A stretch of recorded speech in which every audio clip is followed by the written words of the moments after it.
Well, bowling fans, we're here at 10 Pin Lounge in Chicago. We're watching the PBA Summer Shootout tapings going on. We're not going to give you any spoilers now. You're going to have to start watching those ESPN shows starting on July 7th to see who wins this great competition. All I can tell you so far, it's been a lot of exciting, and every ball counts. Our friends at the PBA Tour let us talk to the bowlers at the Summer Shootout between rounds. We asked them some interesting questions, and here's the question of the week this week. High school bowling. Do you think it should be on house-type oil patterns or PBA or sport-type oil patterns? I think it should be on both.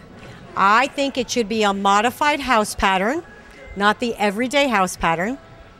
And I think some of the Baker games or team games, whichever they bowl, should be on a modified sport pattern. I'm not saying that our kids have to bowl on the toughest condition, but if we're going to educate them about how tough this sport is and what all the big scholarship tournaments really have out there for them to play on, they need to see it at an early age. So I am not in favor of a strict house condition. It's modified on both. High school bowling, in my opinion, should be a little more difficult.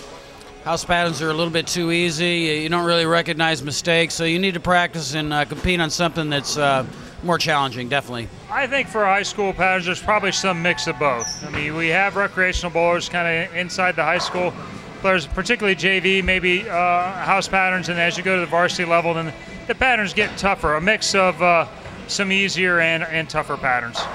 I'd like to see a mixture of both.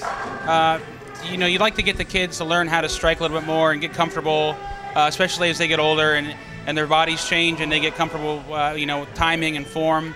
I think, on occasion it'd be nice if they bowl sport patterns, but I think you shouldn't bowl sport all the time. In high school, the kids are getting to that point where they're good enough. They should be bowling something that's competitive, not recreational house patterns. It should be on something that's demanding. High school shots should definitely be on sport compliant conditions or PBA conditions or anything but the house pattern, because I feel like house shots promote bad habits. It's not going to make you better, but if you get good on a sport pattern, even though you'll average less, you'll learn how to make shots, and spares are so much tougher on sport patterns. So I am 100% behind sport shots on pretty much everything. Thanks to all the PBA pros for taking time out to answer our questions, and we'll be back with more of the 2+1 trios from New Berlin Bowl in just a couple of moments.